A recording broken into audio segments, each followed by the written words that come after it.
If there's one place that defines American motorsport, it's here. The sandy beaches a few miles away held races for decades. It's where NASCAR was born. They need a place to race, a superspeedway so fast and so huge that the cars could run flat out all the way around. So they built it. 1 million square yards of earth was moved to create the banking. The void left behind became Lake Lloyd. And 2.5 miles of asphalt created more than just one of the most beautiful racetracks in the world. It built the foundation of NASCAR. In the decades that followed, Daytona became hallowed ground. The trophies here mean more than any other. Win the 500, put your name on the Harley J. Earl Trophy.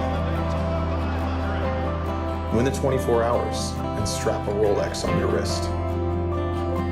The banks are not always kind. They're not always fair. And while Daytona wins bring a statistical highlight to any career, it's the losses that make it seem pointless.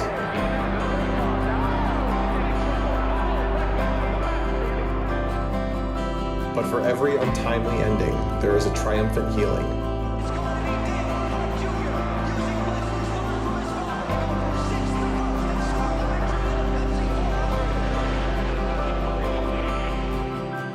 For every emotional victory, a mind-numbing realization. Tom O'Gorman fighting for every inch that he can possibly get. Won the last T-Scar race of last year, Road Atlantic, starting things off in exactly the right style. It is victory for Tom O'Gorman and the LA Automobile team. I won at Daytona. I earned a trophy at the World Center of Racing.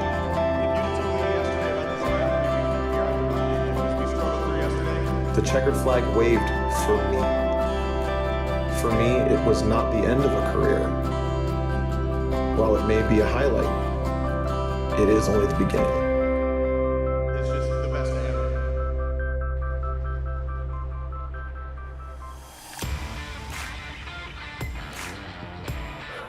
The high banks of Daytona International Speedway have long been the traditional place to start American racing seasons. Whether it's the Harley J. Earl Trophy or a Rolex on your wrist, winning here is the apex of a great career in racing. Admittedly, winning in the simulator doesn't always carry the same sort of grandeur that it does in the real Florida heat, but it can still feel as impactful and powerful, passing under the grandstands, the first one to see the checkered flag. This is the Fuel Mission 22 Premier Series Daytona Duels, a 225-lap qualifier to determine our starting lineup for next week's season opener.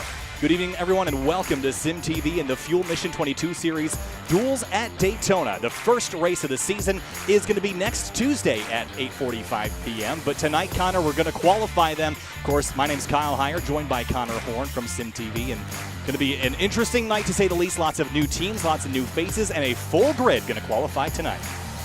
Yeah, full grid like you talked about. So many new drivers that are going to be very interesting to see. A lot of new rookies, a lot of fast rookies as well. We got Justin Roden, that's the one I'm interested in seeing here for the first time in Fuel. We have a new defending champion in Shane Terry, and I'm excited to see if he can defend his title. And a bunch of teams that are very stacked, and we're going to see how they can race. Domination, Intimidation Racing, Braxton DeWeese, Will Roberts, Michael Stroll, and Aaron Hall on that one. Roden's actually for Nexus Esports, a really high up team in the iRacing world. So there's a lot of good teams that are going to be fighting for the championship this season. It's going to be an exciting start with these Daytona Duels. Absolutely. Daytona International Speedway, so famous for so many reasons. Daytona Beach, Florida, population about 70,000 people. One of the earliest big ovals constructed in 1959 for NASCAR. Daytona is the third largest single-lit outdoor sports facility. The lights cost about $240 an hour to run. There's your interesting tidbit for the day. We're just about ready to head down here for qualifying and get things started and underway here this evening. And Connor, one of the interesting pieces about tonight is that we actually have points on the line, which is not a new scenario, but what it does mean is that tonight's qualifying is going to matter here just a little bit. The top two in our time trials here, the 5-minute closed qualifying, the top two will move on to be your front row next Tuesday. Everyone else, where they finish tonight in their duel, is where they're going to be in position in that row. So the front two are going to get to keep their positions here in qualifying beginning right now. On the left-hand side of your screen, the times on the far right are going to be your lap times, and already underway is Christian Gritzko in the number 91. He's across the line, one of the first drivers to do so, and Christian Gritzko in that number 91 car joins us again. It's his second season here in the Fuel Mission 22 Premier Series for Project 2. They've got a handful of drivers here tonight: Mitch Welker, Sarah Tessem, Joey Tebben, all here tonight running under the Project 2 camp in those Toyota Supras. And Connor, having teammates at Daytona and Talladega is always a good thing. Yeah, and they have a lot of teammates as well, and a lot of talented teammates at these restrictor plate, these super speedway races. So I wouldn't be surprised to see them trying to mix it up at the front together. And Christian Gritzko, he's a guy who's trying to kind of have a little bit of a comeback. He ran about half the races last season, only 3 top 10s.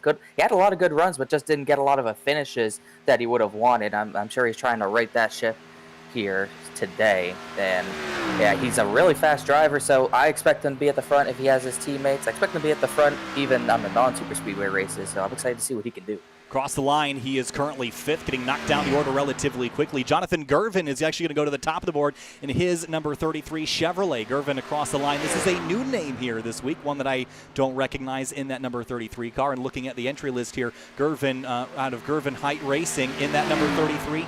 And looking down the rest of the grid, I don't see anybody else on that team, so he's going to be a lone star tonight. Finian DeCuna is another one that I believe is running all on his own in that number 94. And Connor, the challenge tonight probably isn't going to be such a big deal where you qualify, but next week it's going to be a big deal. And what you're going to do tonight is you're going to learn a lot about the drivers around you and whether or not you can work together next week in order to get a win at Daytona. So there's a lot of analysis that's going on here tonight. Other new drivers that we should keep an eye on, Brad Slaughter in the number 81 is here tonight, another new name, and a good-looking Supra as well in that number 81 car. Braxton DeWeese is here in the number 1. He was very excited to get this underway with Zimmerman on the hood here tonight out of turn number 4, currently 29th in qualifying. We'll see if he can improve it this time across the line. Will be a 50.658. That's going to be good enough for 13th right now. Chad Simpson, the Daytona winner from last season, jumps up into the top spot, 50.53, 9 thousandths in front of Riley Thompson, who has won races in Fuel Mission 22 Premier Series before. Michael Stroll is back this time in a Budweiser-sponsored car. Or actually, is that a... Nope, it's not a Budweiser car. It's another kind of alcohol on the side of it. Yes. Yes. So qualifying continues to go underway. We got just over 40 drivers here. Boomer Logan in the 85 has just come through, and Thomas Bressi is back. And Bressi's story is one that goes back a lot longer than just a couple seasons of Fuel Mission 22 Premier Series. He used to race back in the Hardline Cup Series way back in the day. Found a lot of success there. Has had success in the Fuel Mission 22 Premier Series. But Connor, you could argue he is a championship contender, but he has not been able to get that elusive championship yet. Is this his season? It's going to be very tough to battle with Taryn and Stroll, and if probably more contenders once again as he jumps 18th, now 19th on the board here. Chad Simpson, Riley Thompson still on the front row. He's shown the speed at every single track he goes to. Obviously always a threat at the road courses, and he's picked up his speed overall at these ovals, but that long run speed is always what kills him. This Fuel Premier Series is always a series that usually goes green for long periods of time at these ovals, and he's usually the one to drive really hard on the short run and then lose it all on the long run and then some. So if he can figure out how to get more speed on these long runs, I think he's definitely a championship threat, but we'll just have to wait and see. So with qualifying complete, Chad Simpson and Riley Thompson are going to start on the front row next week at Daytona. They get to breathe and rest easy here tonight. We don't get to yet, though. We got two 25-lap races about to begin, and we're going to take you down in just a moment to bring you the starting lineup for those races. But first, let's have a quick look here at our weather information, Connor. Today in Daytona, 77 in the air, 103 on the racetrack, a little bit warm, 2 miles an hour of wind out of the north. It is a beautiful, beautiful day. And with that, it's time to go through your starting grid. On the left-hand side of your screen here in just a moment is going to be your starting lineup. But do it vertically this week, just because we don't have a whole lot of time to get through everybody. But on the front row, it's going to be Chad Simpson in that number 42. As I mentioned, Justin Rowden will roll off in second. Then Finian DeCuna, Michael Stroll, Trevor Height, the rest of your top 5. Tyler Hensley is going to be in 6th. Then Christian Gritzko, Davey Hendricks, Zach Buchanan will round out the rest of your top 10. Buchanan, another one of those Project 2 cars. You see Christian Gritzko kitty corner to him up in 7th. I'm liking that 40 and 91 combo to move forward. Yeah, I'd be expecting them to try to take it 3 wide pretty early. Chad Simpson, who's on the pole for the overall Daytona race next season. Remember, he won this race He won this Daytona opener in the 20B season, and he knows how to get to the front. If he can keep it up at the front, he's going to be dangerous here. But I do expect the 40 and the 91 to have a say in that, because those two are fast together, especially Buchanan. Other drivers that are back with us this time, Joshua Personette in the number 18 is going to roll off in 16th. Robert Kenny making a return appearance in that number 34. The aforementioned Jonathan Gervin in the 33. And how about Shane Terrian coming on back in that number 83, the Navy on the side of that car. Great looking livery tonight. The paint scheme game has been extraordinarily strong so far, Connor. I think we're going to see a lot of really good looking cars this season. David Mott Jr. out of the ORL camp. He joins us here tonight on a Tuesday in that number 14 car. And back, Crown Royal car, Mike Rigney. New driver in that number 30, Dr. Pepper on the sides of that machine. And now it's about time to roll off and start our pace lap here, Connor. Final thoughts before we get rolling. I'm just really excited to see how aggressive these drivers are. Like Chad Simpson and Riley Thompson, I wouldn't be surprised if they might drop to the back, but with the teammates they have, they might just stay at the front to help their teammates get better starting positions. I don't know what's going to happen. We might see a lot of aggressive driving. We might see 3, hopefully not 4 wide, but maybe 4 wide, because you're going to see a lot of drivers in the back try to get to the front in a quick amount of time, because there's not a lot of time to get to the front in 25 laps. Rolling through the banking here, the next time we see it, we'll be accelerating towards 195 miles an hour here at Daytona Beach, Florida. Again, welcome to Sim TV. My name's Kyle Heyer, joined by Connor Horn. Make sure that you hit the subscribe button to join us for more, and keep in mind that the graphics package here tonight is still experimental, still a work in progress. There's lots of things to do and go before we begin our season next week here in Daytona, and you'll see it in its full force on Sunday. The Coca-Cola of Kokomo Indy Elite Series begins at Homestead Miami Speedway. You can see that at 7:15 p.m. right here on Sim TV on Sunday night. Then we'll be joined again by the Fuel Mission 22 Premier Series in Daytona here next week, followed again by the Coca-Cola of Kokomo Indy Elite Series with a sprinkling of Outsider Racing League the next couple of Saturdays. And of course, upcoming at the end of January, the Scars Super Trofeo and Prototype Challenge Series sponsored by Lazy Rocket. They will join us on Thursday nights with some road racing Lamborghini Huracans and prototype P2 cars from the Dallara camp. All right, Connor, 2 25-minute races. This is our first of the 2 heats. 25 laps. You've got 20 competitors next to you, and you're all vying just for starting position. Is it worth it to put yourself out on the line, make enemies tonight, or is it all about the racing next week? Truck pulls off, heads for the pit lane. 25 laps at Daytona. The Fuel Mission 22 Premier Series is green, and we're racing at the high banks in Daytona Beach.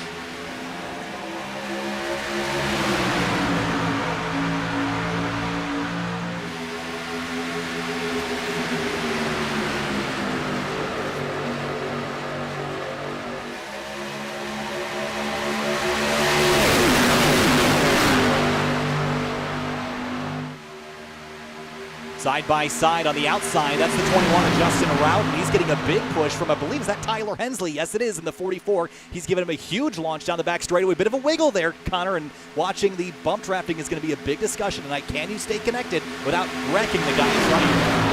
You have to stay dead even on that rear end of the bump. You have to be right in the middle. If you're on the right rear or the left rear a little bit, you're turning that guy in front of you. So you've got to be extremely careful pushing. But I think we saw that last season at Daytona and Talladega. The pushing just went wrong when he got to the end of the race. Also happened early in the race too. So a lot of these drivers got to be really careful of that, and the rookies got to be aware of that as well.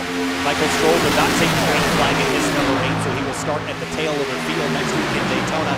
Rowden pulls down in front of the 42 of Chad Simpson. Remember, he was our Daytona winner last season. He only led 14 laps, but he was able to take home the checkered flag. Tyler Hensley with a big shove on the outside from a car behind him. I think that's the 81 or the 42 car. I can't tell right now. It's the 81 of Brad Slaughter Jr. joining us tonight in the Toyota Supra, and there is Zach Buchanan getting a push now from the 02 of Matt Hollaba in the Chevrolet. I know it doesn't really matter if you the manufacturer games, but got one lone Ford Mustang leading the field in Rodin right now, so doing a really good job controlling the field. Doesn't really have to block right now. No real reason to block that outside lane at any time other than the final lap. You mentioned the manufacturer. It doesn't really matter, and I don't really think that people think that way generally here in iRacing, but if you've got a choice, you've got a Chevrolet in front of you and you've got a Ford to the left of you, and you're driving a bow tie, I think you would maybe think twice about jumping with the Fords. And there's sort of a cult following of all the manufacturers here within iRacing. If you're a Toyota guy, you're a Toyota guy. If you're a Chevy guy, you're a Chevy guy, and you would never drive anything else. So I think that might matter a little bit when we get down to the nitty-gritty next Tuesday. But for now, I don't think it's going to matter too much. They're already 3 wide in the background There's the 83 of Shane Terry way up on the outside, right behind Danny Weir, 19, and a couple other drivers, Davey Hendricks in the 54. It's getting pretty gritty out there at the moment. Yeah, lap 3, and you already see drivers trying to jump up to that top lane, trying to get momentum. There goes the 81 there. Brad Slaughter trying to do the same thing. He's going to pick up that run from that outside lane led by Tom Boren, but he's going to lose a lot of time doing so. We'll see if they can get wound up. 5 cars on that outside lane. I prefer usually having 2 or 3 cars only on that outside lane. When you get a bunch of cars on that outside lane, you get 2 bunched up and you really lose ground. Oh, Chad Simpson door to the apron. Yeah, he got a hip check. Finian DeCuna's not going to let him back in. He'll have to blend back in on his own. We're 4 wide for a moment. The 17 of Trevor Hayden backs way out of it. 3 wide, 3 rows deep at the front of the field through 3 and 4. I think that was Zach Buchanan. I'm not quite sure, but Buchanan just kind of give a hip check to that 42. I don't know how they didn't wreck there. That was a great save by all those guys. Here comes Hensley for the race lead. Side by side by side, 3 rows, 3 wide, 4 deep now as they come across the line. This is spectacular stuff, and we're just qualifying. I can't wait till next week when there's actually something on the line. That is a virtual win at the Daytona International Speedway. Across the nose comes Tyler Hensley in front of Roden in the number 21. That silver and blue Ford Mustang in tow as they come out of turn 2. Look at Brian Chambliss up the middle. Where did he come from getting a big run from Tom Bourne? They switched up to that middle lane, same with Terry, and they're going to barely eke out to the race lead. Brian Chambliss in that 25, running as an independent. No teammates here tonight to speak of. The 44 of Tyler Hensley is a JT Motorsports driver. He shares that team, of course, with the 24 of Thomas Bresci, who right now is running down the order just a little. Actually, he's not even in this. He'll be in number 2. Across the line, the 44 leads that lap. Tom Bourne, though, with a big shot from the 83, and those guys working together very, very well, Connor, and moving their way to the front of the field. And the reason why they're working well together is because they're both luminary racing drivers, luminary Toyotas, and that got really dicey there for a moment. He tried to get in front of Chambliss, but he wasn't clear. Almost caused the big one right then and there on lap 6. Able to get it back going. Roden's going to go for the race lead. Big run on Tyler Hensley. These top 2 got way ahead of a field. They're going to get big shoves from DeCuna and Chambliss. The 44 almost got turned. DeCuna gave the 44 a huge shot, and I think we saw that 44 jump drivers left for a moment. He was able to gather it back up. The 18 car of Joshua Merced, he's right in the middle of everything at the back. He probably has a great view of all this going on. I don't envy his position. Chambliss really toward Finian here. A lot of these guys on the middle line, they don't seem to be holding their line very well. First Tyler Hensley in the 42. Now Chambliss barely hit Finian here. You can see the door damage on that right side of that 94 machine. These guys are getting real testy with each other.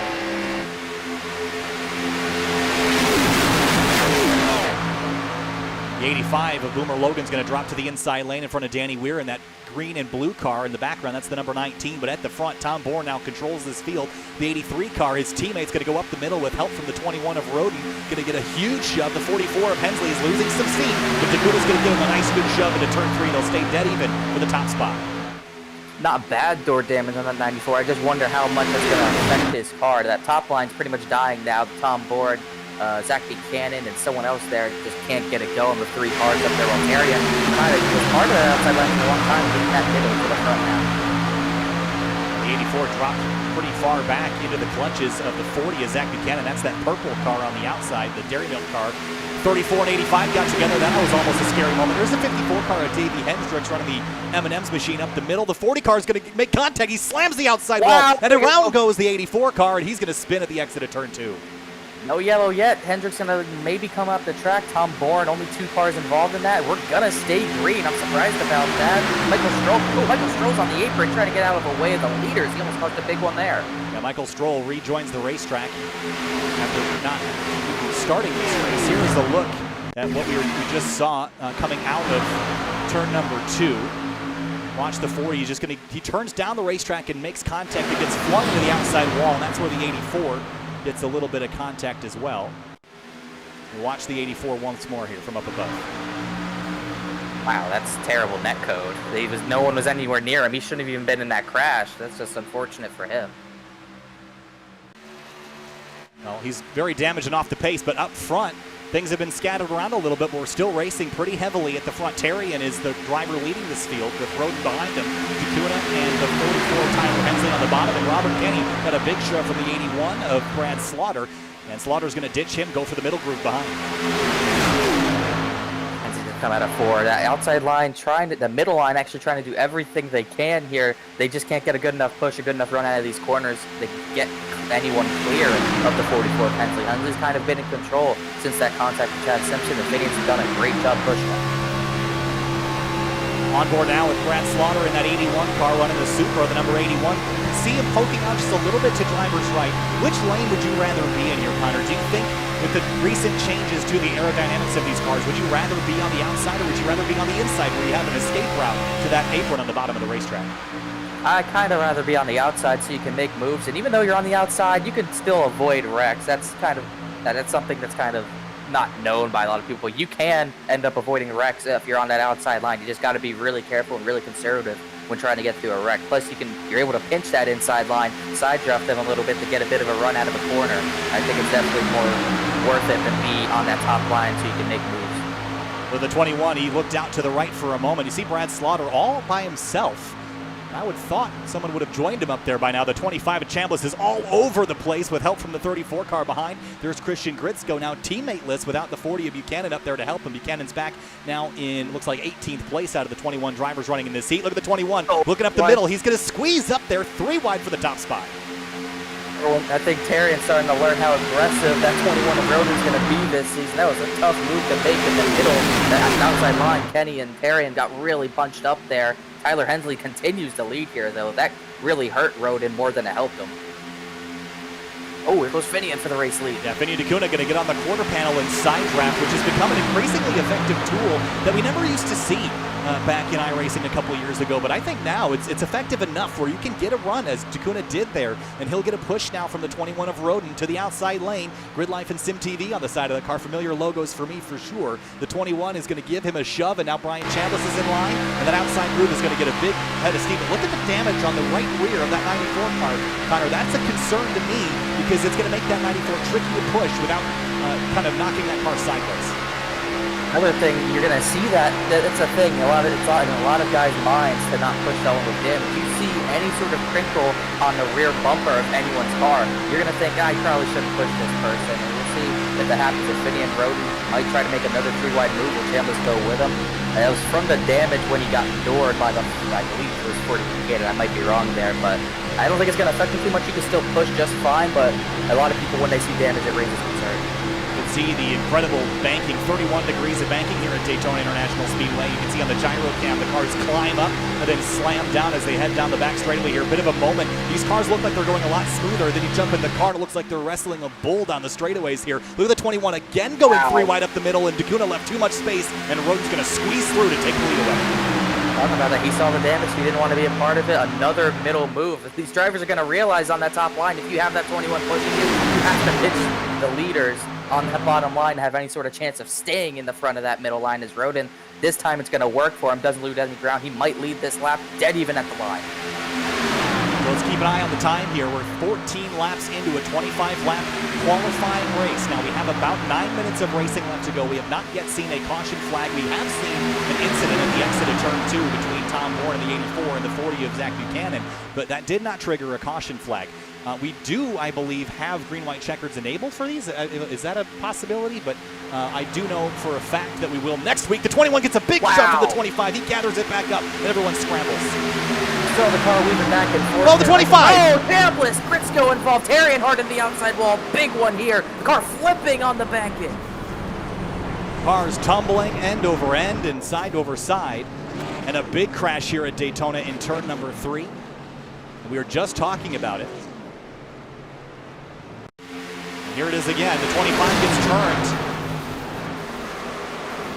Oh, the 81. Oh, wow, look at the tumbling of that car. On the wall and everything. Mike Ridley got involved there. He was at the back trying to get back to the lead pack. It looked like Chambliss thought he was clear and just didn't commit to the move. It was the 18 who flipped him all the way over once, twice, and back on the wheels on the safer barrier. Wow. Wild ride. Now here it is again at full speed entering turn number 3.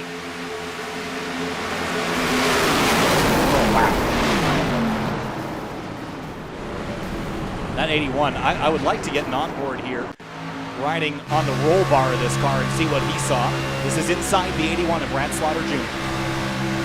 Big check up there. Chambliss kind of leaves the door open, tries to come back down, and Terrian's already there. slammed into the inside wall, and look at the wild ride he goes for. Brad Slaughter Jr., that car mostly destroyed. Doesn't actually look too bad for what it was. I mean, considering it just did about 5 barrel rolls on the banking here at Daytona, I'd say that's a victory to me, but we'll see how it fares aerodynamically a little bit later tonight. So, lap 15 to 25, that means we'll have 10 laps to go this time. I'm curious to see what the pit stop situation is going to look like, and it looks like the vast majority of drivers are going to make an attempt to come down to pit lane. I don't think tires will do you a whole lot of good here. Connor, what's your call? I think a lot of people are coming down for damage, but tires will matter a little bit here. The only car who I see came down without damage is, I think, Robert Kenny. Everyone else has some sort of damage. We have like 4 or 5 cars left without any sort of damage. And that shows how big that wreck was. That took almost everyone out with at least some sort of damage. So we'll see what the racing's like. We might see a really small front pack.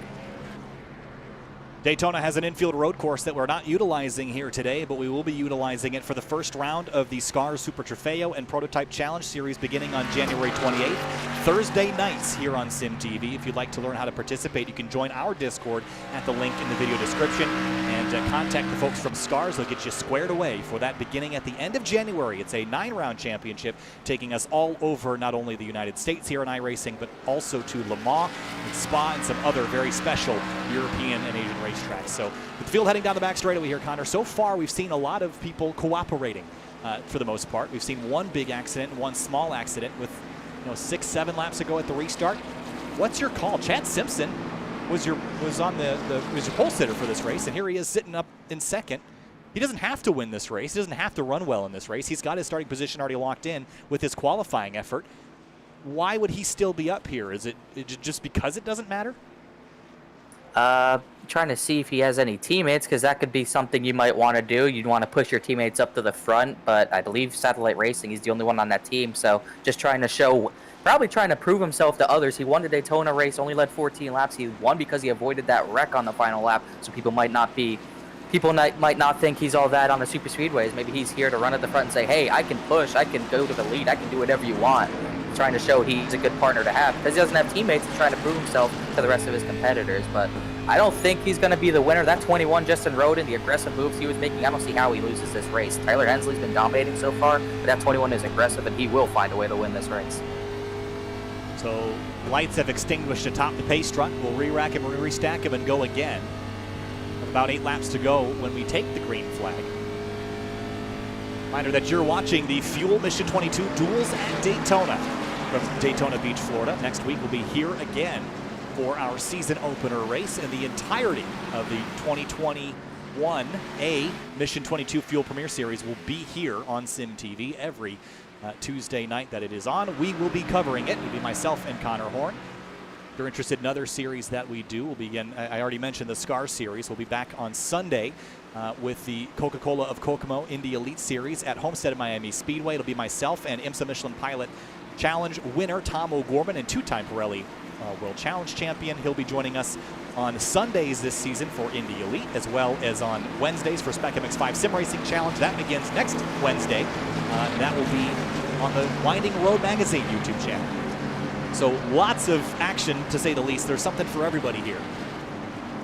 And there's something for everyone here tonight, and that is a victory. And Tyler Hensley in that 44 would certainly like to get one. He actually broke through and got a couple victories last season after being winless for so long. I'm sure he'd like to pick that right back up where he left off last time around. I'm very interested to see what the racing's going to be like, because you really only have 5, 6, maybe 7 clean cars left. Everyone else has some sort of damage. Cars without front bumpers, Europe bumpers. We're going green. We're going to have 7 laps to go.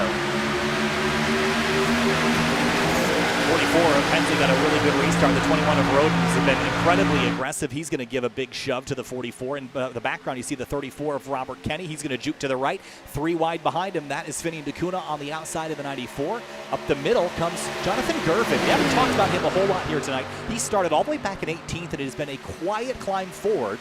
And not a scratch on that car so far, so I'd say it's been a good job so far as well. Yeah, he's done a really good job. I don't know how he got through that wreck. He might have gotten a little bit of damage, because I didn't see anyone else really with no damage, as Simpson makes a move. No, sorry, that was Hensley making a move. Someone made a move to the bottom there. I think it was Roden to get clear for the race lead. But a lot of the drivers who have been at the front just trying to drive a clean, smart race. And a few of them might have gotten minimal damage, but they've done a good job persevering through all that. As the battle really starting to heat up, Roden got that race lead on the restart with that move to the outside lane through turn 2. Chad Simpson wants that lead.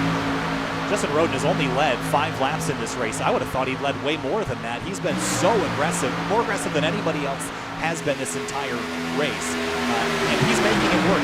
They've been risky moves, to say the least, but I just would have thought with all the moves that he'd been making that he had led more laps, but that Sparco Mustang has only led 5 of the 18 that we've completed. Chad Simpson hasn't led a single one. Here he comes down with a charge with 91 of Grits going behind.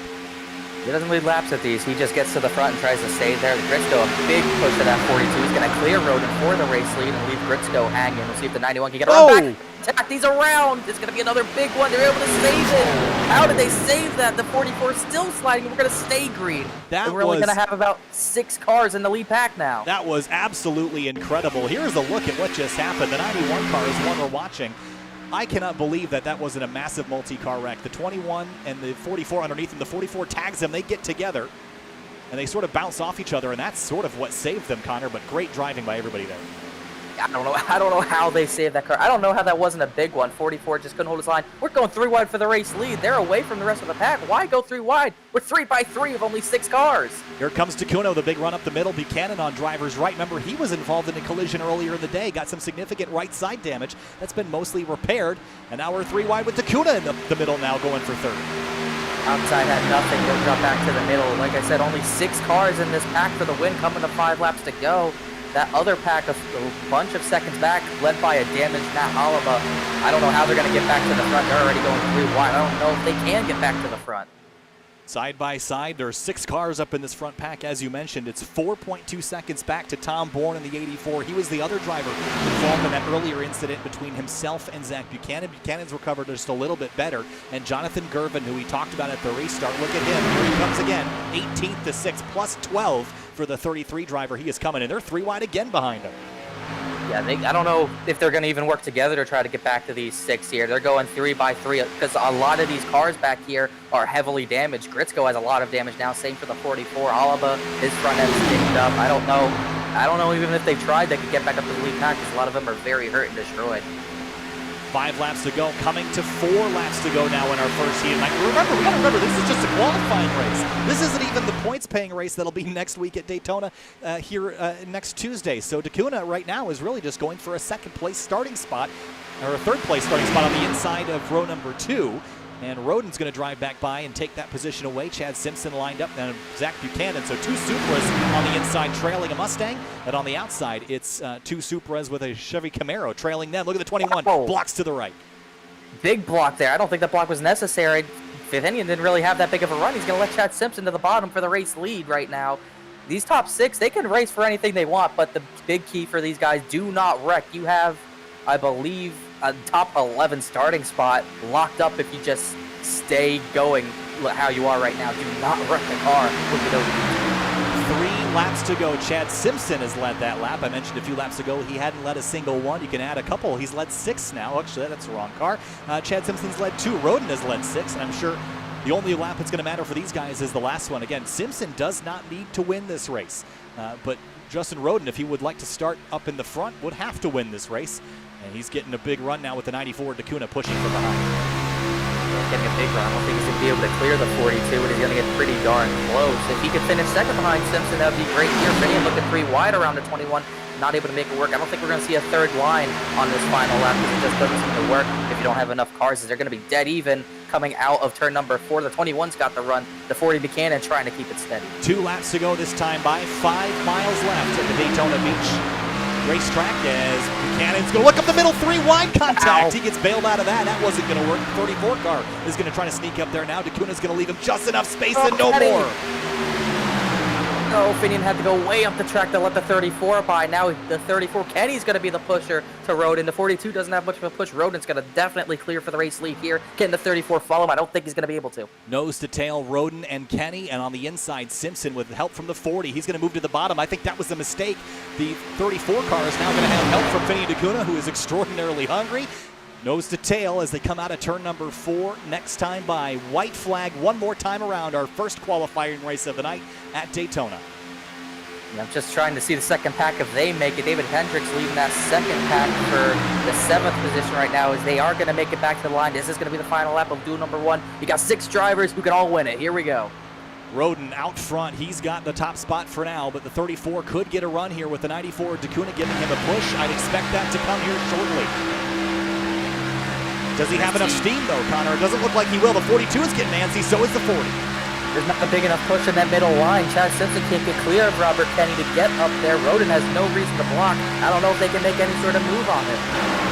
Through 3 and 4, Justin Roden in the number 21, the Sparco USA Mustang, leads the way as they come out of 4. Simpson behind Robert Kenny as well. Can they do anything about the Mustang out front? He's the only Ford in this heat, but he's going to get it done. Winner, Justin Roden of heat number 1 in our qualifying race here at Daytona. He'll start 3rd behind Chad Simpson. That'll be Zach Buchanan, Robert Kenny, Finney Dacuna, Jonathan Gervin, and then all the way back here in the second pack, Davey Hendricks with that destroyed M&M's shoe. He's going to get 7th. Matt Holliba, Danny Ware 9th, and Gritzko recovered for 10th. Checkered flag for the rest of the field, and we'll begin our secondary event here in just a moment. We don't have a whole lot of time to run down the order, but we'll do it while we can. Here is a look at your race results. At the top of the order, we got to start with Justin Roden in that number 21, the Chad Simpson, Buchanan, Robert Kenny, Finney Dacuna, your top 5, Connor. But again, this is all basically the line that you're going to start. So Roden will start on the inside of row number 2, then Buchanan will follow him, Kenny, Dacuna, and so on and so forth. So that guy's finishing with how big those wrecks are. Tom Bourne just crossed the line in 16th, Slaughter 17th, even though he did flip. Lee Stroll, we saw his internet affect his races at some points last season. He's going to be disappointed. He's going to be starting way down in the field. Pretty much second to last, probably dead last actually for the main event. So I'm sure he's not going to be happy about that. So getting prepared for our second race of the evening. First one was a pretty exciting one, Connor. We saw lots of 2 and 3 wide racing, a couple accidents here and there. Typically in the real world, the duels at Daytona, there's a messy one and then there's a really clean one. I think we might have seen the messy one already, but do you think we could see one that's got bigger crashes, more crashes? Is there still more to come?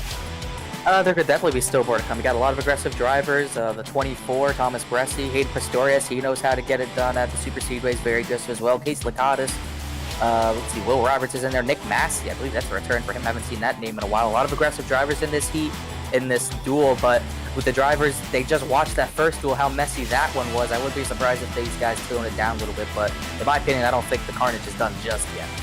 I don't think we're done just yet either. We'll have 20 drivers in this field, and in just a moment, we'll bring you your starting lineup for this one. The night has advanced here just a little bit. The sun is beginning to set here in Daytona Beach. The field is rolling off now for our second and final qualifying race of the evening. On the left-hand side of your screen, your starting lineup for heat number 2. It's Riley Thompson on the front row for this one. Casey Lakatis in the number 50. Famously won a race at Texas at the tail end of last season. Perhaps the most exciting race we've ever seen in the Fuel Series. And Lakatis was the winner of that. He will roll off in second. Joseph Tebet in the 60 will roll off third. And Sam Crow, Will Roberts, Bronson Stafford, Nick Massey, Mitch Welker, Ryan Kish, and Alan Elwood, the rest of your top 10. And Thomas Bresci right there on 11th, looking for a bounce. Looking for a bit of a redemption season. Had a good shot at that championship, couldn't win it. We'll see what he can do. Hayden Pistorius always in the championship race, always makes it into the chase. We'll see what he can do this season. Evan Adams always has speed starting in that 17th position. Brenton Jones, shotgun on the field in 20th. I'm excited to see what a lot of these drivers can do this season, but it all starts here at Daytona. Down the back straightaway, the calm before the storm one more time here tonight. These races should have only taken about 20 minutes worth of time. Again, with the caution, it slowed the progress of one of them earlier in the evening. 21 of Justin Roden won that race by being aggressive. Is that the strategy tonight, is to be aggressive, or do you think that someone can win this race by being maybe the calmer of the group?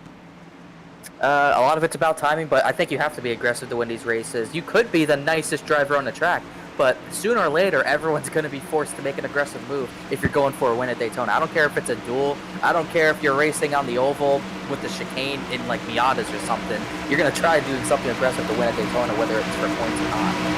Green flag for qualifying race number 2 here at Daytona. Riley Thompson brings us under the green flag and to the start of our 25-lap event. Joseph Tebben on the 60 car is going to jump up to the inside. That is that bright yellow car.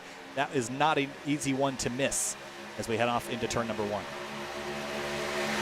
Bring the guys going to the bottom of the track, trying to get to the bottom. Bronson Stafford, who had a lot of good runs part-time, he gets to the bottom there, leaving that 7 Sam Crow behind. You see these guys trying to sort each other out here before they start going crazy.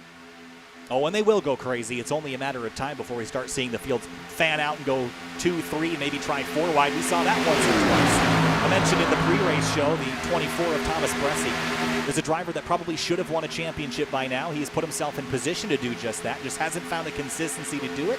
And maybe Daytona isn't the best place to find consistency, but we'll see how he does here tonight. Thompson leads lap 1 at Daytona. Pretty easy to lead that lap. The outside lane didn't get going just yet. Casey Lakatos, most recent fuel winner. But as you said, that very famous win at Texas, #1 finish of that 22 season. Trying to get a run up to that top side. Not a big enough push yet, but you'll probably have a run out of 2 to try to get side by side with Riley Thompson. Look at the run on the outside. He's going to get a bit of a push from, I think that is the 7 of Sam Crow giving a push. There's the big bump. Nice and square on these super speedway bumpers. Off into turn number 3. That Supra is getting a bit of a nose ahead, but just can't keep that momentum rolling through the middle of 3 and 4. Got a few Supras there behind the race leader in that Chevy Camaro, Riley Thompson. Not really trying to control the field, no reason to. Just stay on that bottom line and keep it calm. That outside line gets by you, then so be it. Now just got to run as we escape to the right rear quarter panel here out of the triangle. Nice orderly lines for now. This is how Heat 1 started, and it sort of got messy towards the middle of the race. No one's really broken from convention here. There's Mitch Welker in the 76. That's another one of the Project 2 cars. Right now, I think he's the only one of those guys in this particular part of the field at the moment. I think we might see someone join him a little bit later. Casey Lakatos had the lead for a moment. I don't think he can hang on to it, though, with the 56 going the short way around. Yeah, 7 got unlocked from his bumper there, kind of started waving around. And that's one thing I saw in the first duel, that a lot of guys were having trouble holding their lines, whether it was coming up from the bottom lane like Tyler Hensley or door slamming someone from the outside lane to the inside lane. Like I think Hensley did to Chad Simpson, or maybe the other way around. I think it was the 44 onto the 42, but either way, I saw a lot of drivers not able to hold their lines very well. We'll see if anyone else can right that ship and keep their cars in check this week. Onto the back straightaway now. Thompson pulls ahead. He's now clear. I'm a little bit surprised that we haven't seen someone go to the top and stay there, or at least the middle of the track and stay there, Connor. I thought we'd see someone see that as the safe place to be because you can carry your momentum, but it still seems like the traditional way to lead here at Daytona is to find that yellow line and stick to it. They had all those aerodynamic things put in with the wall update ago, but really doesn't do anything at the super speedways. Really doesn't do much at any track, so you won't see one single file line leaving that top lane unless you get some sort of general convenience. So one driver trying to get to that top line. I think someone's actually getting split in the middle back there. Everyone gets back in line, but really, if you're going to leave this race, you have to be on that yellow line. It's really not even worth it to block in the middle line unless you have to on the final lap. Just hold that yellow line and don't look back, really. Don't look back. Alan Elwood is looking forward right now in 8th in that number 5 car. He started this race in the 10th spot, so he's gained a position or 2, but hasn't really gone much farther. It's difficult to find progress to move forward at a plate track, Connor. With this field density and this how close the field is, it's like trying to drive through a brick wall. There's just no openings to fit through. Like traffic on a freeway, a two-lane highway, where are you going to go? I mean, you could go to that 3rd lane, but that's pretty much on the shoulder, and you'll have no help there. You see Mitch Welker go up there, might just be trying to get out of the line because of his temps maybe getting too high. He's going to drop in the back here with no help. 3 wide now, Welker. As you mentioned, dropping back. There's the 15 of Cameron Hearn. And the 15 driving for Virtual Alliance Racing. Teammates with Davey Hendricks, who was in our earlier heat this evening.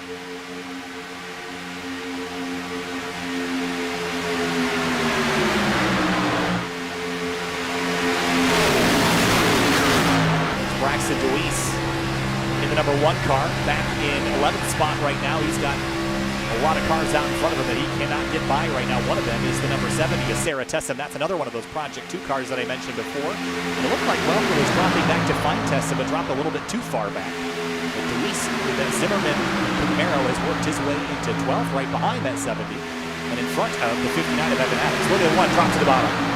Wow, that was a big move right there, and I'm still really surprised we haven't seen a third line. We finally have a move from the lead of the 60 of Joseph Tebben. Finally tired of following that 56. He's going to go for the race lead himself. Yeah, he jumps to the outside. Someone just made a harsh move to the inside lane. That was Will Robertson, Will number Robert. 3. Just drove that car down there, a little bit out of control. And there's the 5. Alan Elwood had a look to the middle. He looked like he wanted to take it 3 wide, but no one has been as brave as we saw the 21 in the first race. There's the contact. The 3 car is going to get hit. And there they go. One spinner. They're going to door now. They're going to wreck. 80 in the 61 Bronson Stafford go to the bottom. Still no yellow. Car sliding in the grass. No one on track. Brent Jones in the grass. Still no yellow as Nick Massey gets caught up in that. He's the car stopped down there. Brent Jones hits the cone. We're going to stay green. That was pretty unreal. They just started to turn into some bumper cars out there for a minute. The 3 car got turned. Go back a little bit farther. Basically, I think the 50 car got loose there and made contact with the 3. Yeah. Skipped him. The 7 car got a huge hit. That's Sam Crow. Wow. That car is destroyed. Hey, well, that was really smart heads-up drive by Will Roberts to not overcorrect into the field to cause a bigger crash than it was. He turned it back down to the bottom to make sure he didn't collect anyone else. Smart driving by him. Yeah, smart driving. Again, that's one of these events that's going to split up the field just a little bit. Riley Thompson and Joseph Tebben out up front right now. Heron jumps up to 3rd, and Elwood and Kish rounding out the rest of your top 5. And Ryan Kish in that number 12 driving for Project 2, wouldn't you know? Yeah. 2 cars, luckily, are actually pretty easy to look out for with their paint schemes. I think we're at the end of this. We might still see a 14-car pack because while these guys are very spread out, they're still in the draft range, all these guys, all the way from the race leader to, I believe, Hayden Pistorius, who's back there in 14th with Bronson Stafford and John Van Varellis. So they might be able to get all formed up in a few laps time. We'll have to wait and see this. That lead pack starting to go 2 by 2 yet again. Riley Thompson out up front continues to lead this race. He has led so far of the 8, or actually make that 9 that we've completed. He has led all 9. But here comes Cameron Hearn on the outside, almost snuck it away from him by 50 thousandths of a second. Now he'll get a push from the 5 and move him forward. And that's what the one thing I was talking about right before that crash is people not able to hold lines. And we saw it again. Lakatos just kind of swooped down to the bottom, endured the 3, almost caused another big one. I'm just not quite sure. The track's pretty cool. Really no harsh wind conditions or anything like that that would affect the cars that much. The setup might just be out of control because we're seeing a lot of drivers just not in control of their cars. Through 3 and 4, Hearn now loses the connection with the 5 car. The 70 of Tessa is linked up with Thomas Bressy. In the number 24, Bressy's going to drop to the inside. The 60 pulls up in front of the 15, and that got a little bit wild at a turn 4. Now, look at the one that the 24 gets. He'll pull right up to the Kish car, the 12. He's actually might have a shot at clearing the 56. He's easily going to clear, and even the second place driver, Cameron Hearn, might be able to clear, but they won't go down quite yet. They're still waiting. Staying up there, they might even get a bigger run, might even get a 3rd car clear if they're smart enough about it here. Tebben, now he's going to drop to the bottom. That's going to be Hearn trying to go to the middle, trying to get the lead away from him just as quickly as Tebben got it. The 15 moved laterally across the racing surface. The 5 car chased him there. While all this is going on, about a second behind this group is Casey Shue, Mitch Welker, and the rest of the field that is beginning to storm back up in pairs. This is very reminiscent of the 2-car tango we used to see here in iRacing and in the real world. Seems like kind of pairing up is the way to find speed, and we'll see if they can take that all the way to the front. If you have enough draft, if the lead car in that tandem has enough draft from the lead pack, it can work. I saw at Dega last season, Will Roberts, Raymond Root, they were able to get back to the lead pack with a tandem. They did a pretty good job of it, and they were up there racing for the win at the very end because of 2-car tandem and back to the lead pack. And I believe these two just did the same exact thing. They're at the back of the lead pack just trying to get by Mitch Welker and Casey Shue now as the top 7 try to get away. See a car creeping up. That is the 78 of John Van Varellis in the Chevrolet. And there he is in the teal and orange car. That's a good-looking livery. And he has help from Hayden Pistorius in the 9 car. And they're going to pull up alongside Casey Shu in the 4, who of the JT Motorsports team had been the least successful the last couple of years. And I think that's sort of the last kind of kink in the chain that they need to get straightened out there, Connor, to be a really successful team. And Hayden Pistorius is no slouch either. 13 starts, 4 top 10s, 2 top 5s. He could have easily had a few wins here or there, just not able to close a deal at certain times. He's definitely, I think, poised for a breakout season. He's definitely got the speed for it, so excited to see what he can do in this short 21A season. Into turn 3, the 15 Ahern is going to just almost clear the 60 car. Wasn't able to get there. Tebben will drive back forward again. Lap 14 this time through, and this has been, other than the one incident we had out of turn 4, very orderly and very respectful so far. Even with that crash through the tri-oval, everyone's pretty much been, oh, as we say, that contact, the teal car. Van Varellis got pushed up the track. I think that was Bressie who hit him. Don't know how that wasn't a crash. Now they're going to back up, see Mitch Welker on the nose of that car, that 76. You see some damage on it, right where the hood joins the front bumper. And that is fairly significant damage. If he stays in line, it won't be a big deal, but you see him poking out. I feel like that's going to hurt him if he's out in front of a group, maybe not trailing it. Yeah, that front end damage could really hurt the temps in that machine. So he's going to have a hard time pushing drivers. His best interest is to try to find a way to get someone to push him up to the front of this pack and try to stay there for the last 11 laps.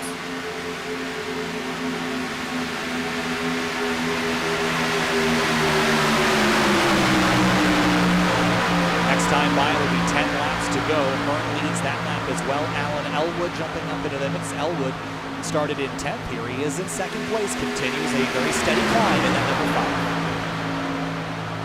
5. Saw a lot of new names. Pretty similar, pretty new, not very new names up at the front in Duel 1, but we see a lot of new names here at the front. Cameron Hearn, Alan Elwood, Joseph Tebben, Sarah Tessum. A lot of new drivers at the front in this duel trying to prove what they can do. New drivers all the way through the top 4. I think Riley Thompson running in 5th is the highest running driver that competed last season full time. So that's already goes to show you there's a lot of new talent here this season. 10 laps to go at Daytona, 25 miles. We'll line up our outside row for next week's opening season race at Daytona. Look at the 60 car, big push to the 15. He means business. Oh, there's a touch. Oh boy, they're gonna door again. He's gonna be able to save it once again. Drivers not able to hold their line that much. They just kind of came together into the same line, and the 60s are gonna get the worst of that. But we're gonna save it, we're gonna keep it straight. And it's kind of scattered out in the field just a little bit. It's destabilized the 2 nice even lines that had formed, but now we'll see some teammates find each other in the outside move. That's the 4 of Casey Shu and also the 24 of Thomas Bressie. They picked each other up, and I would say that those teammates, Connor, are likely to go forward. If they can get formed together, they'll definitely be trying to get to the front with 9 laps to go. They're running out of time to do so as Cameron Hearn somehow out of all that continues to lead here. Now he's got Sarah Tessa behind him in 2nd, then Alan Elwood and Tebben. They stay top 4 somehow even through all that. And keep an eye on the TDR cars at the top of your screen because Hayden Pistorius and Riley Thompson paired up together. That is a dangerous combination. And now we've got 2 pairs of teammates that are synced up. Make that 3. I think the 5 car as well as the 76 are teamed up, and they're moving forward on the outside lane. Waiting to see someone try to make that outside lane work, and I think it's going to be those probably 2 guys who at some point are going to have to go to that top lane to make it work, or maybe we see drivers who aren't teammates try to get it formed up. So sooner or later, we're going to see a 3rd line get formed up. You can't just stay in the 2nd line forever. I know these drivers don't want to wreck, but sooner or later, we're going to have to see it, I would assume. Laps are ticking down, 6.5 minutes to go here.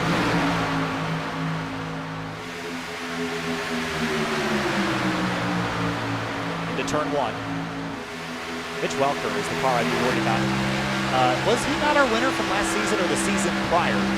Oh, the season prior. I remember he won this race sliding through the grass. Yeah, that was definitely a wild one. It was obviously Chad Simpson who won the last season's race. Riley Thompson got wrecked out of that one. It was a very big one we saw at about the midpoint way. Big push there to the back of whoever that was, the 5 there.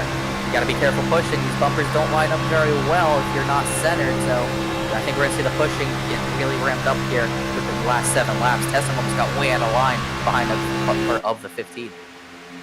Welker hasn't led any laps yet. That's a little suspect to me. I think I would have expected him to have grabbed at least a lap or two by now.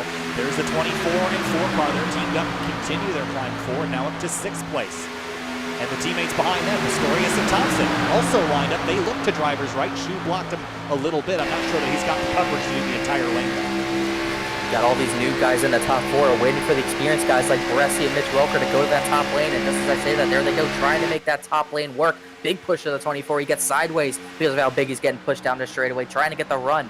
It's actually Mitch Welker going to the middle there. Bresci, I don't see who he's getting pushed by. I think it is by the Project 2 guys and Casey Shu, but it's not going to work to get back to the middle. Mitch Welker's going to try to go with them in the top lane. Yeah, that's an interesting decision. I think he felt like he was going to get trapped in the middle and sucker hold, as they call it here in restricted plate racing. So now he'll jump up on the outside line, and his the 5 car, the Supra, is going to go down and lose some positions here because of that maneuver, but that's going to take the 76 all the way to 3rd, make it 2nd, and he could make it 1st here. That was a really high energy move. Look at the 5 car, it's still hanging on the quarter panel and staying alive in the middle.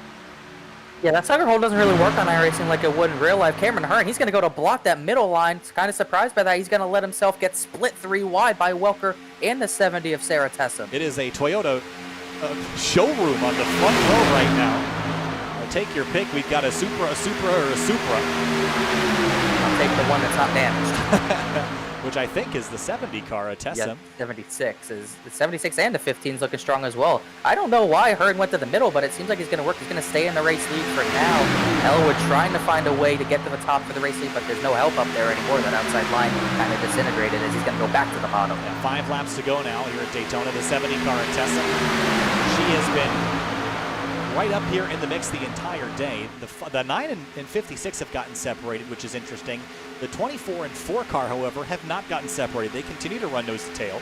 The 5 car, it seems like he had no help from his teammate, and unfortunately for the 76, that did not work out the way that he wanted it to. And I just really double check that those cars are teammates, and in fact they are not. That's my mistake. The car that is his teammate is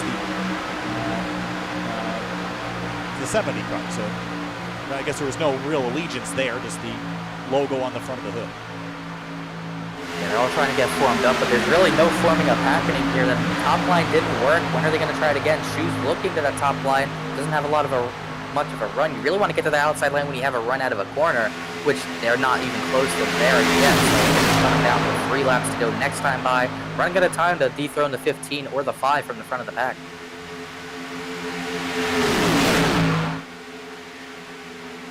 Joseph Tebben, who led some laps early in this race, runs in 7th right now. It's a little bit far back, I think, for his liking. Started in 3rd.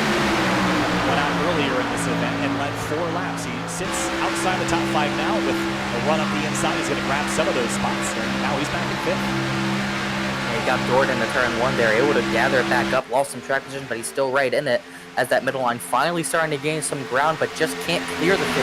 That 15 of Cameron Hearn, very strong in whichever line he goes to. Now the 5 Elwood's going to get dumped. Here goes Hayden Pistorius finally making a move to the top line. 3 wide for the top spot now as they head through turns 1 and 2. The 76 has found its way back into the mix with the 5 car again. I think maybe some trust has been exchanged between the 5 and the 76. I'm not sure that the 5 is going to... Oh, Dord! That's Van Varelis, and he's going to gather it back up. He'll jump back in line. He got Dord down to the apron, kind of like we saw in the first race, and I think that's going to be also good for him. He's going to lose that lead draft, I believe, as they're still trying to sort it out. Finally seeing some 3-wide action come to 2 to go, but the 15 of Hearn staying strong in the race lead. Yeah, this time by 2 laps to go, 5 miles here at Daytona to set our outside line for next week's season opener for the Fuel Mission 22 Premier Series. Dead even for the top 2, then the 3 and 3 behind them, and 2 even lines of 3. It's going to be very interesting. We're 3 wide for the lead, and this isn't like Talladega where we can go 4 wide, really. Brent Jones, Will Roberts got to get out of the way here, or something's going to happen big. Almost dead even 3 wide for the race lead. Pistorius is going to have a big run. The 15 has no help. This could be the move, Elwood and Pistorius for the race lead. Look at the 4, Casey Shu giving a big shove to the 9 car. He's going to poke his nose out front. Can he clear the 5 car and pull down? Yes, he does. Yes, he's going to try. He doesn't get there, though. Oh, they're going to wreck Mitch Welker. Big crash to Cameron Hearn into the outside wall, and the yellow's out. We're going to have a green-white checker. Caution is out. And a crash in turns 3 and 4. We're about a mile away from picking up a white flag. That will not happen here. Let's go back and have a look.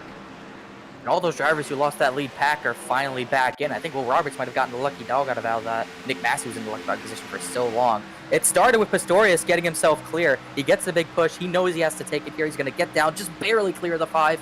And Mitch Welker just came up into Bresci a little bit, got himself loose, then came down, doored Cameron Hearn, and it was on from there. That was a pretty big hit there for a couple of those drivers.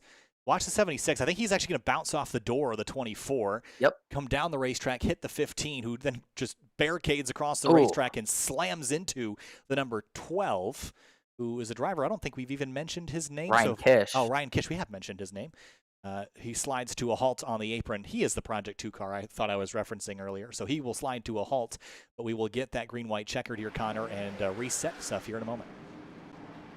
Like I said, we're going to get drivers back on the lead lap. Like I believe Will Roberts would have gotten a lucky dog there. So we'll have 17 drivers back in it.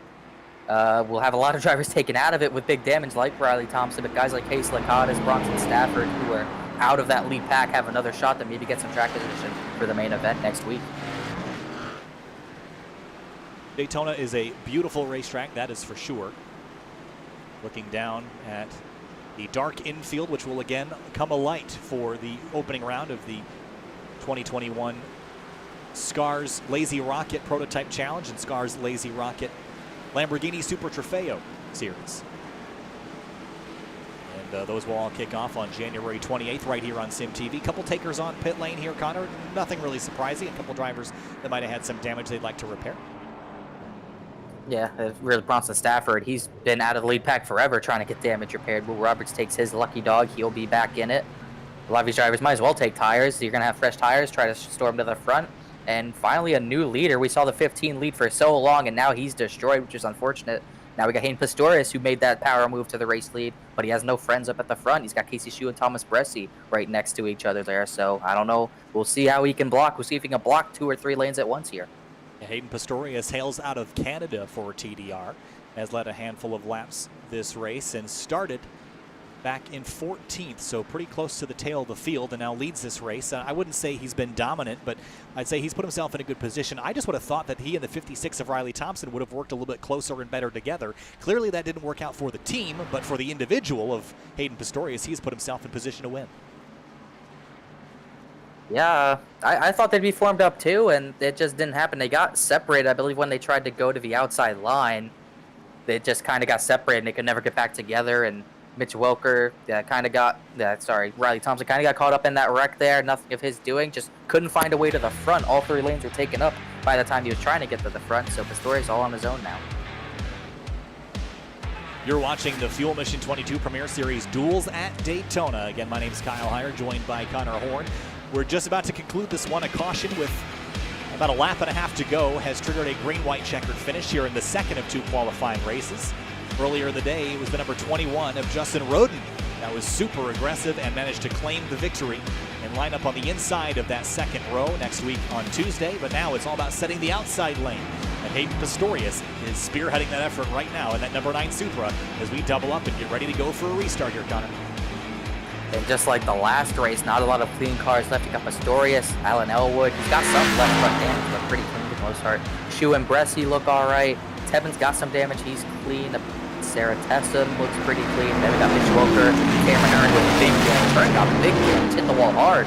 I don't even think he hit, unless I just didn't see it. So we might have a big stack up here on this restart. One driver that has slipped under our radar is Justin Morton in the number 11, another TDR car that I didn't even know was in this race, to be honest. So unfair of me to skip out on talking about the number 11. But Justin hails out of the Plains region here within iRacing. Braxton DeWeese in that number 1 car, not a scratch on that thing. Out of Ohio, runs in 12th. Let's keep an eye on him if he could charge his way through the field in the closing laps here. Yeah, you were talking about how we weren't talking about the 11. That's because he got caught up. He didn't get caught up in that wreck on the front stretch through the trial. He just lost all that time and completely lost the lead pack. Same thing for Braxton DeWeese, I believe. And a lot of these guys who are at the lead, back of this lead pack now, have not been in the pack for a long time, and they're going to have only 2 laps really to find a way up to the front, specifically Morton and DeWeese, who have clean cars. Pistorius in the number 9 is going to lead us to the green flag. Again, we'll have 5 miles left in this race. to set our outside line for Daytona next week. Pace truck pulls off. Pistorius, Elwood, Shute, Bresci, Tessum, your top 5. Green flag back in the air. 2 to go at Daytona.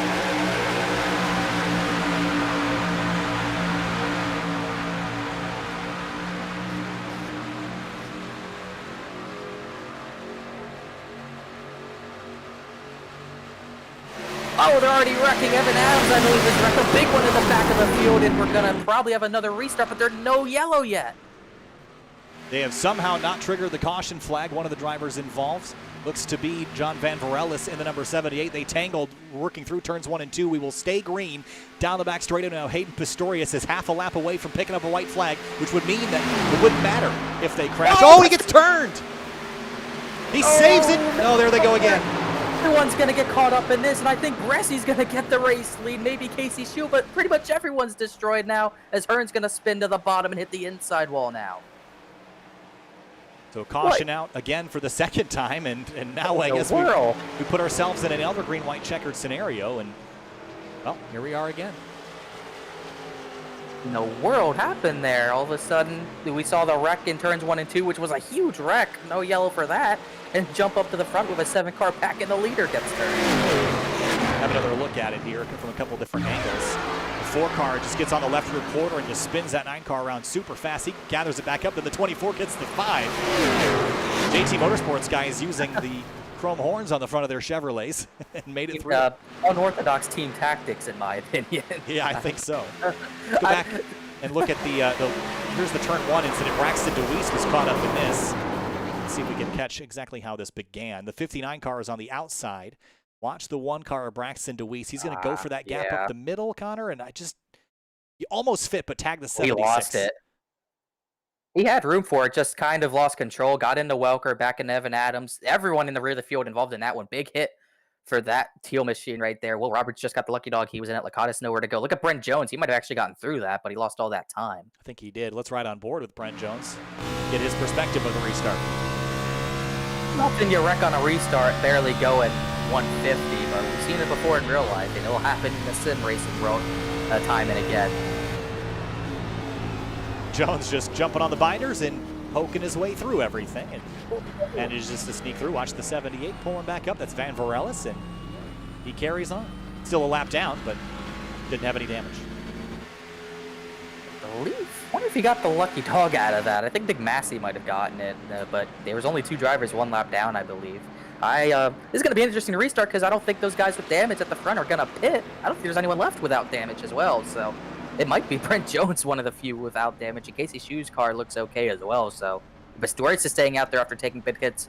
I don't know who's going to win this race because you got probably a bunch of guys down on power and all that. Yeah, Casey Shue in the number 4. That car has a little bit of a break in the right front splitter area, which isn't, in probably the real world would be very important. Not so much here today, right? Hayden Pistorius, that car has seen better days. That's a Craigslist no low ballers, I know what I have situation.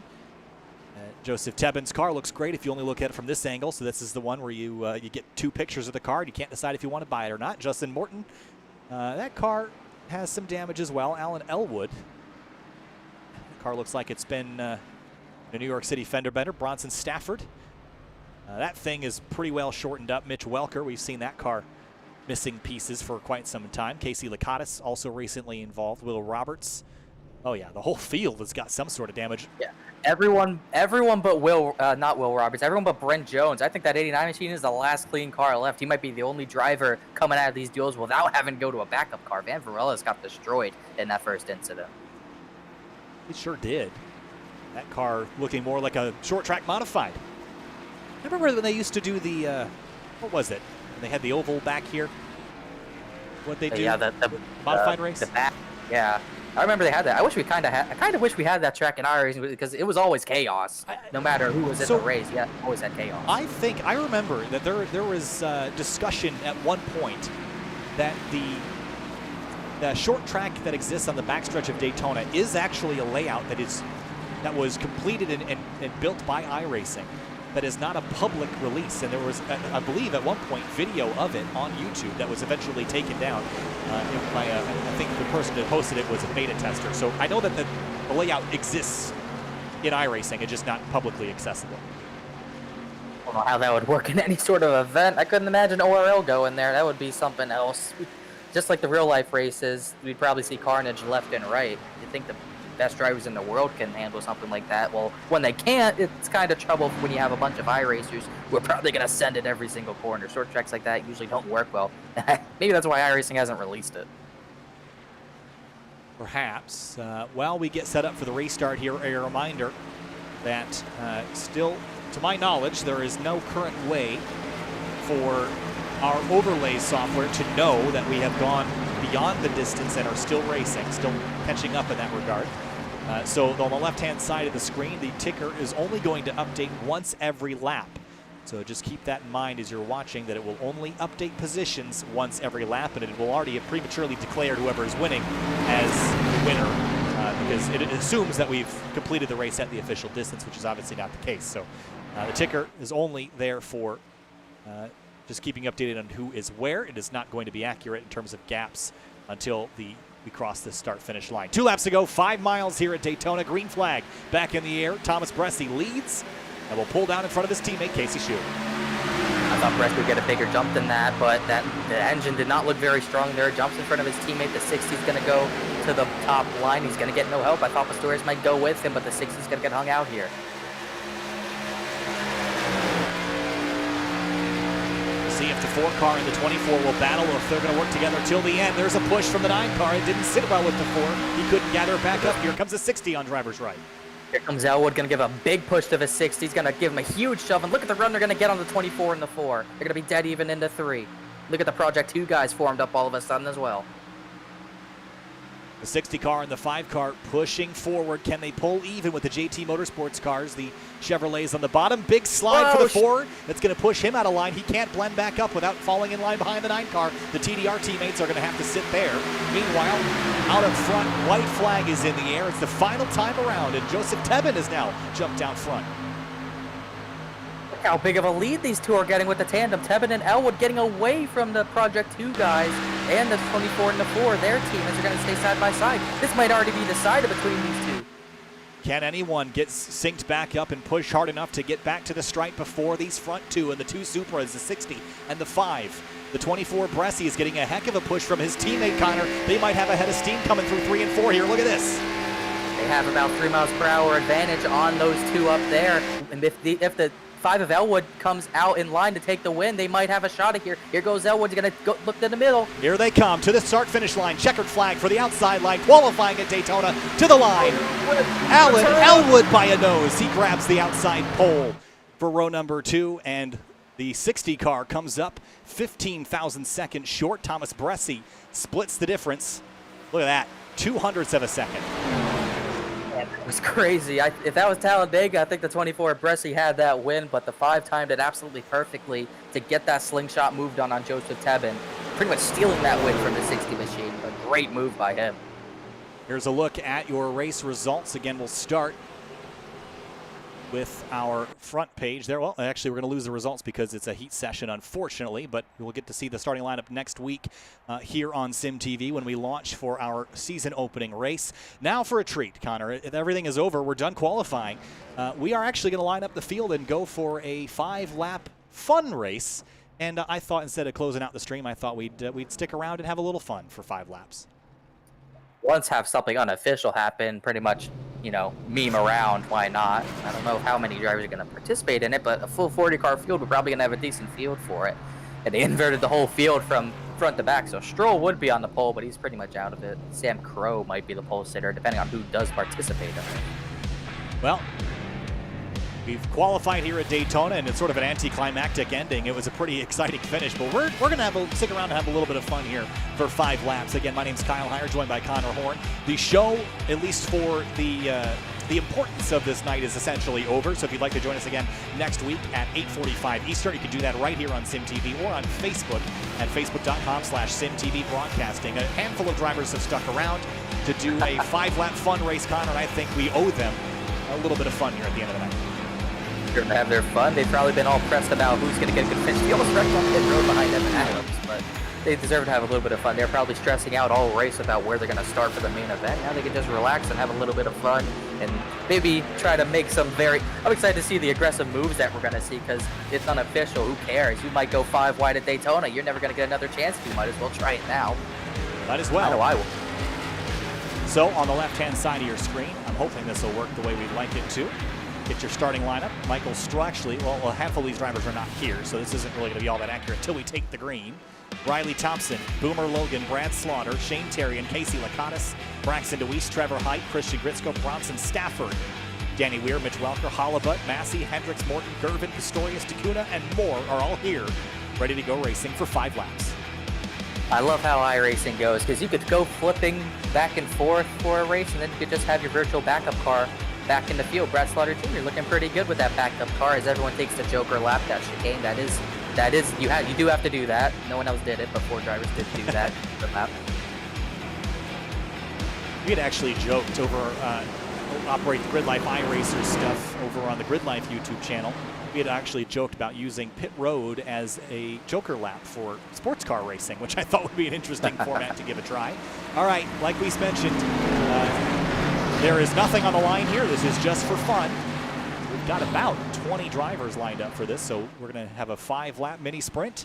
We'll see how it goes. Connor out front to start this race. Riley Thompson on the outside, Boomer Logan, then Brad Slaughter Jr., and Casey Lakatos, the rest of the front runners. Here we go, green flag, 5 laps to go at Daytona. They did good restart. I want to see someone go 4 wide immediately, but I don't think anyone else is going to do that. I actually do have a decent field, 23 cars. How about the very back of it all? Scary. First 3 wide move by Braxton DeWeese. Whoa, getting really dicey. Boomer Logan jumps out to the top spot in front of Brad Slaughter. A couple drivers wide behind. There's Braxton DeWeese looking for a rebound. The 83 Italian sneaks his nose up underneath second place Brad Slaughter. He goes for second. He's going to see what he can do. He's going to go below the yellow line, just bump the 81 out of the way, trying to go for the lead. They're going to go 4 wide. Yep, you saw that coming. This isn't going to last very long. I don't think so. Oh, man, it's getting dicey already. There's a car. There, they got it. Car spinning behind there are it. yellows on. Oh, man. Pistorius almost went over. They might still just be going anyways. I don't think they're going to obey the yellow. Oh, they're wrecking it. They're wrecking. We're wrecked. Oh, we're dead. Oh, man. We're dead. Put her on. That's the second backup car for a lot of these guys. They ain't going to make it to the race. Finian's destroyed out there. Do we have green-white checkers on? I don't think you can set those per heat, can you? So I think we have to have green-white checkers. This is a feature, so I assume you can't. I don't think you can set that up for any other races. I wonder if they have faster pairs for this race. I don't know. We're just here for fun at this point. We'll close things out, but not much to close out other than to have these guys go around and have a little fun. There's Mitch Welker. We mentioned all the damage on his car. Quiet down here on pit lane. Oh, that. Surprised they made it to turn 3 anyways. Oh, it just kept racing. Everyone backed it down. Yeah, we're going. It's like these guys all drive the speed limit in real life, too. We're all rule followers in this group, unfortunately. Exactly. Might as well. Might as well just take that. Might as well dry the road course at this point. Why not? Oh, no, that was Lakatos who blew up. Oh, Smokey here on the front straightaway. You know what I've always wanted, Connor? I've always wished that we had, like, you know how you can do. Whoop! There's the 56 going for a slide. You know, I've always wanted like keyboard commands to like trigger track actions. So like, you know how you can trigger cautions. I wish you could like just trigger the caution lights and not actually have it trigger the caution itself, or be able to like set the fireworks off. That'd be cool. As long as it's not those square Minecraft fireworks they used to have. Oh my gosh. Those were great. That was a remember throwback. watching back a win on ORL and then the square fireworks went off? That was great. It was something. They have since fixed it. It was something. They have fixed it. That's good for them. It's something that shouldn't happen in the first place, but you know, iRacing does what it does. I used to joke with Finian Takuna, who is a long time, well, actually one of the co-founders here of SimTV, and he actually made our camera sets and he still actually actively makes our camera sets. But I always joked with him because every time the fireworks went off, we couldn't quite see them from the blimp cam, and I'd give him crap for it every single time because we just missed the fireworks because Finian didn't zoom the camera out far enough. Oh boy. So when they're Minecraft fireworks, I don't blame him. He probably did it on purpose because who wants to see square fireworks? That'd be something else, though, if you saw a square firework light up the sky on 4th of July. I think I'd ask him. Well, I think we might get one lap of racing. And that's all going to come down to who gets the best restart. As Riley Thompson has given this 100% effort. I'll give him that. Oh, and there he goes. You got to turn right to go left, Connor, don't you know? This might well be a dirt track race. It's probably a dirt track in Florida somewhere, I would assume. Oh, there's probably Lose plenty the track of... Whoa! position. You're not getting pace speed. Oh, gosh. Project 2's gone crazy. There's the 11, Justin Morton on the outside. They're all just having fun down there, aren't they? I feel left out. Oh, Thompson's going to get stuck on the banking. Did he actually get stuck on the banking? No, he made it off. All right, now the moment of truth. Will we get a restart with one lap of green racing remaining? That is my guess. Across the line. If we do it. I hope it's not unlimited green, white, checkered. 3 green, white, checkered. It is green, white. Hopefully make a lap. This is not going to go home. Is it actually unlimited, or is there a time limit? No. Oh, 3. There's 3, luckily. Okay. If there was unlimited, we'd be here forever, just like that Kentucky race. Well, there's still a handful of people watching, and I feel like they'd be disappointed if we cut away from this, so I think we'll stick around as long as it takes. Just here for fun. That's one thing kind of about sim racing and in situations like this is like, why not have a little bit of fun? Because so many people get so wound up about iRacing in particular. Just relax, it's a game. Let's have some fun. You know, and that's why I like this strategy of throwing a fun race at the end of the night. Just to remember that we're all just here to enjoy it and not just here to be super serious all the time. A lot of people do get stressed about it now and then. I'm one of those people because of how important a lot of people's iRatings are to them, specifically myself. I get stressed if I lose iRating in an official race. I stress out about it all the time. And, you know, sooner or later you do have to relax. You do have to take a break now and then and just have fun and relax. Just have some fun races. Run a league that's not super serious or something like that. Just run hosted sessions that are there for fun. Sooner or later, you just got to take a break from the hustle and bustle of trying to be really good at iRacing. You just got to remember, yeah, like you said, it is a game. It's a bit of a sim, but it does race more like a game. We have a bunch of people that you know. If you're in a specific league, you have a lot of friends to, you know, chill with in a race and just, you know, go wild and have fun with. It's really something else. It sure is. There'll be 5 miles worth of racing at the front. Tarian and Thompson. And here's to praying that we can get through a green flag lap and run this all out under green to the checkers in 2 laps. 5 miles left at Daytona for our fun race here at the end of the qualifying night. Shane Tarian out front. Here we go. 2 laps left at Daytona.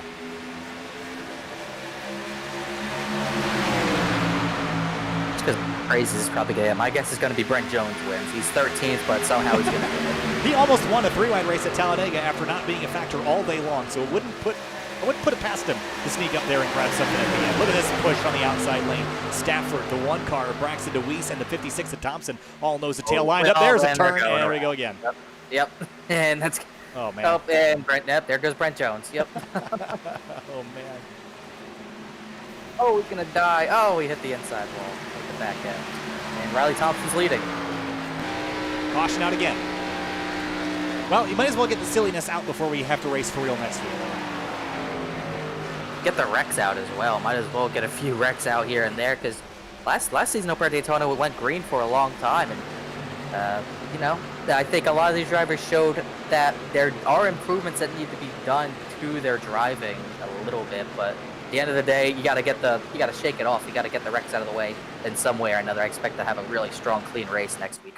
Yeah, I remember last season we had, I think, 1 or 2 cautions in the middle of the race, and we had most of the cars running, and then it was a huge wreck on the last couple laps that took out pretty much everybody except for Chad Simpson, and that's how we ended up winning the race. So it was certainly dramatic, to say the least.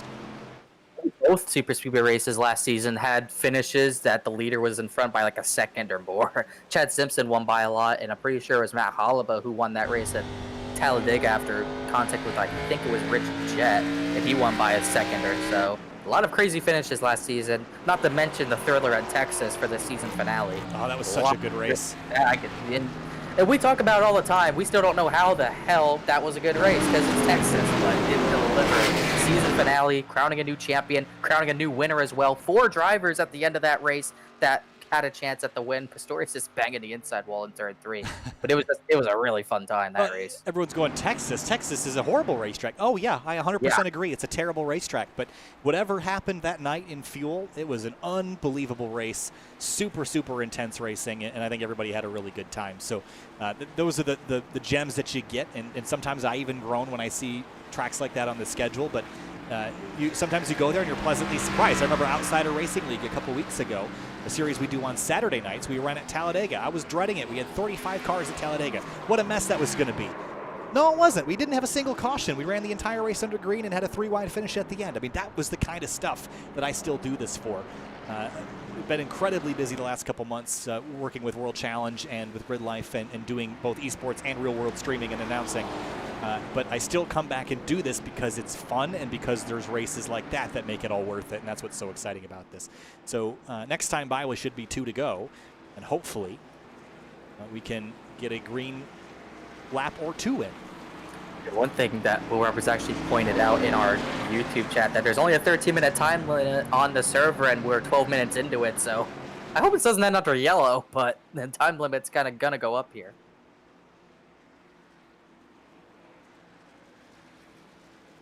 And there goes Thompson again, taking the road course layout.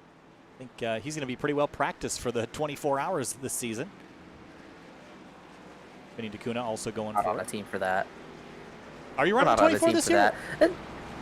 We'll see, but I'm not quite sure. It seems like every time I'm the worst road course driver because I'm a good road course driver in a stock car, but I can't keep the car on track in a normal road course car like a GT or something like that. So I don't know about all that, but I know there's people I'm friends with that are good at the road courses. Another person drifting through the turn 3 grass, it's Justin Morton. He's gonna come back and kill someone. But yeah, 24 is always something I want to do. I've wanted to do endurance races, but just never been on a team to do it. Usually on an oval team, if anything. But if I get the chance to, I might be able to. I don't know if this is going to be the finish here, but because of the time running out, but we will see. Hayden Pastorius said in the chat he wrecked because he was watching World Juniors. Interesting. Across the line. 1 to green. See if we can actually finish this race out or if we'll come back to the checkers. I didn't see the white flag come out. And definitely no checkered flag came out, so we might be able to end it. I'm not quite sure how all of that works. I don't know how when the time runs out, all that works. Because I remember I won a fuel race when the time ran out in Vegas. I was very confused on that. Oh god, you gotta look at the 11 and jump he just got over that track. That was funny. There he is. He's gonna do another jump here. Nah, that one didn't jump. The first one did. There's a look.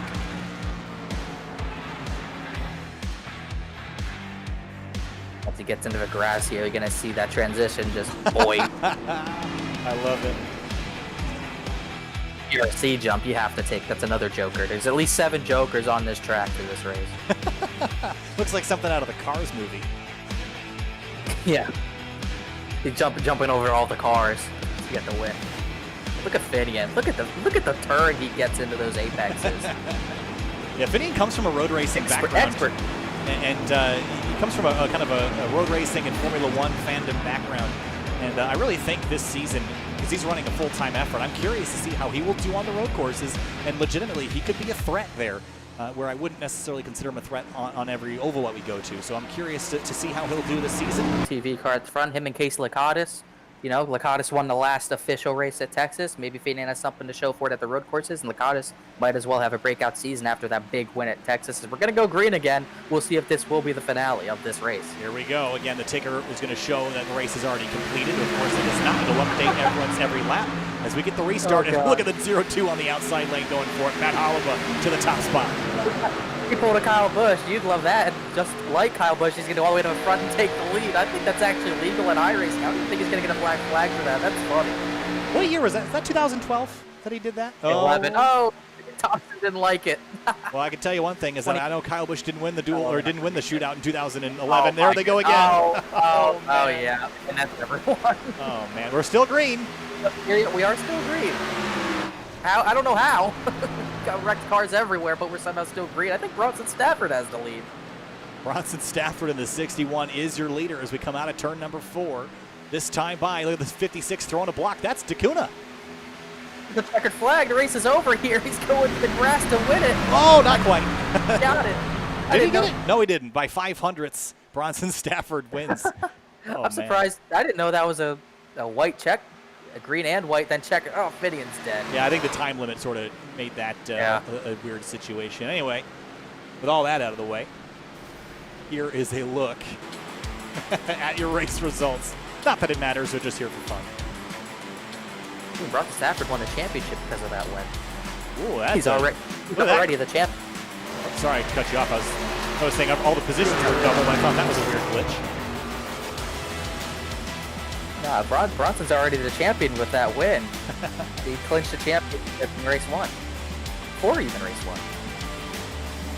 Well, with all that out of the way, I think we killed some of the momentum we had at the end of the race. But, Connor, that was a fun night. We qualified our field for next Tuesday.